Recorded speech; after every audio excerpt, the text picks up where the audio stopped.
Welcome back, movie lovers. Today we're diving deep into Furiosa, the explosive prequel to Mad Max Fury Road.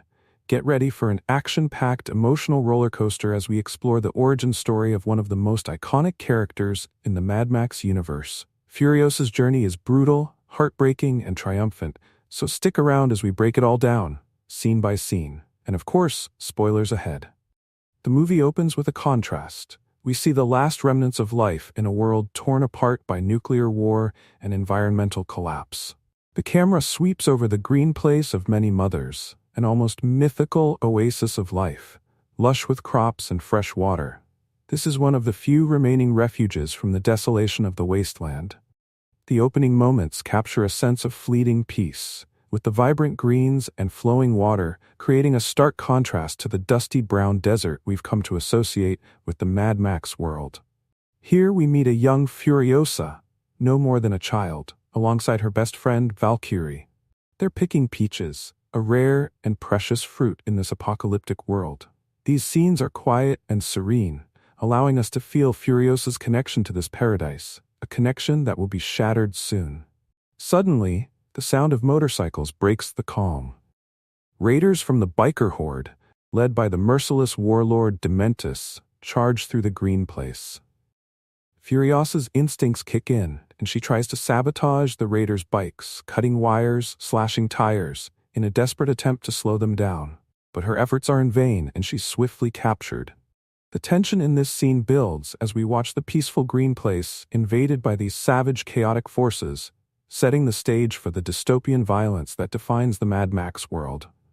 Furiosa is taken as a trophy, her fate now in Dementis' hands. In a heart-wrenching sequence, Furiosa's mother, Mary, sets out on a mission to rescue her daughter. We follow her as she tracks the raiders back to their camp, a dilapidated, makeshift fortress. The emotional weight here is immense. Mary knows the dangers she's facing but refuses to leave her child behind. When she reaches the camp, there's a brief moment of hope as she and Furiosa attempt to escape. But their luck runs out when Dementis, in a savage display of dominance, catches up with them. This is where the film takes a dark turn. Dementis, cold and calculating, decides to make an example of Mary. In front of Furiosa's eyes, Dementis orders her mother to be crucified. The brutal imagery is haunting, leaving both Furiosa and the audience with a sense of loss and powerlessness. Before her death, Mary gives Furiosa a peach pit, a symbol of the green place and a reminder of hope. This simple object will play a crucial role throughout the story. The emotional devastation in this scene is palpable, and it sets the stage for Furiosa's long journey of survival, vengeance, and redemption. Years pass, and we see a teenage Furiosa being groomed by Dementis to be his adopted daughter. Dementis, a ruthless and deeply scarred warlord, sees something of himself in Furiosa, an orphan of the apocalypse.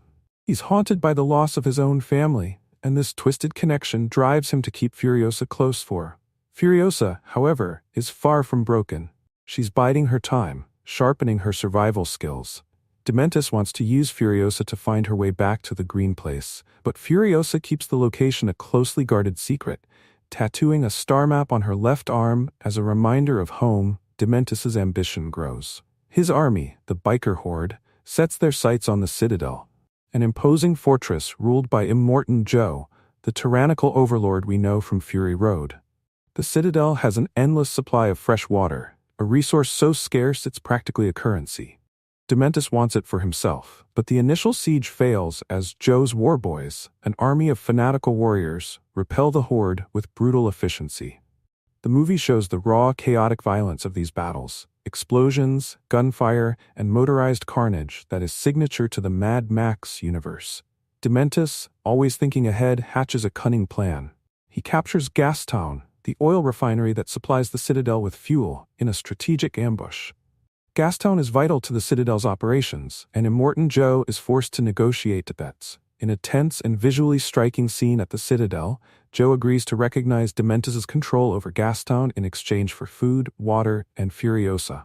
Joe, seeing Furiosa as nothing more than a pawn, imprisons her in his vault, a prison for his most valuable possessions, including his 5 wives, women he holds as breeders. It's here that Furiosa's iron will is put to the test. She's surrounded by fear and oppression, but she begins to plot her escape.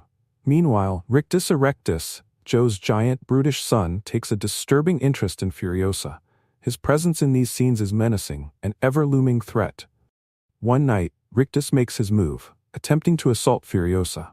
But Furiosa, always one step ahead, escapes by using a wig made from her own hair, a detail that speaks to her ingenuity and resilience. She slips away, blending into the war boys by disguising herself as one of them.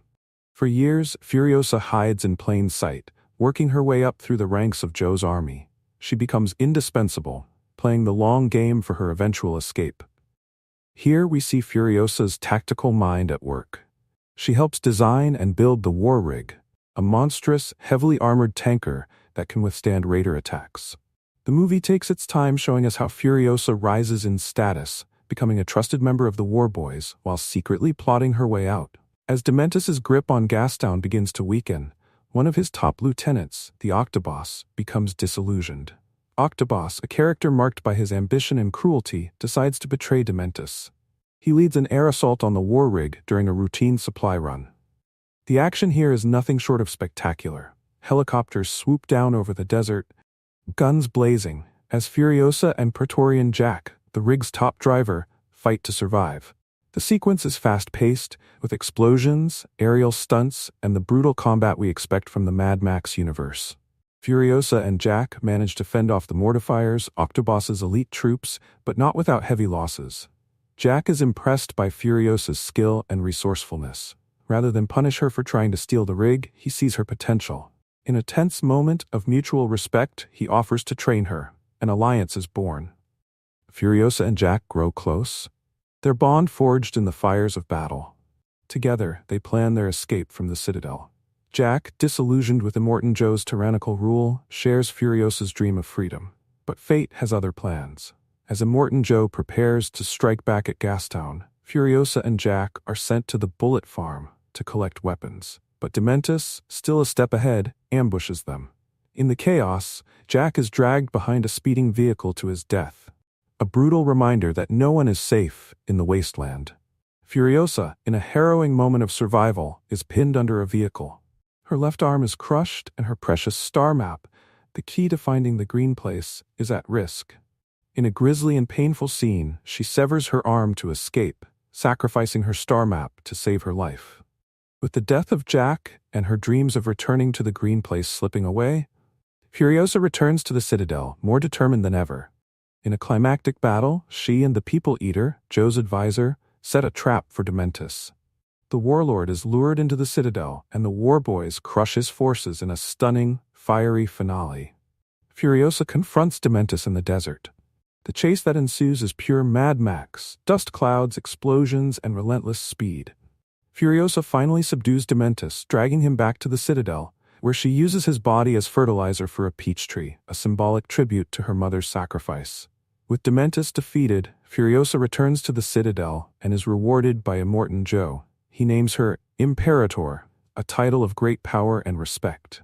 But we can see that Furiosa is far from satisfied. Her heart still longs for the green place, but she's come to understand that survival in this world comes at a cost.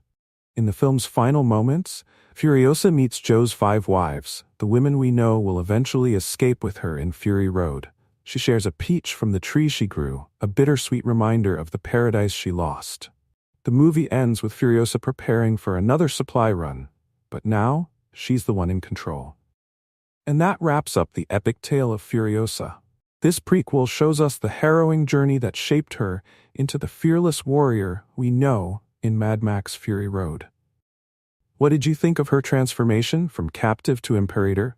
Drop your thoughts in the comments below, and don't forget to like, subscribe, and hit that notification bell for more in-depth movie breakdowns. Thanks for watching, and we'll see you in the next one.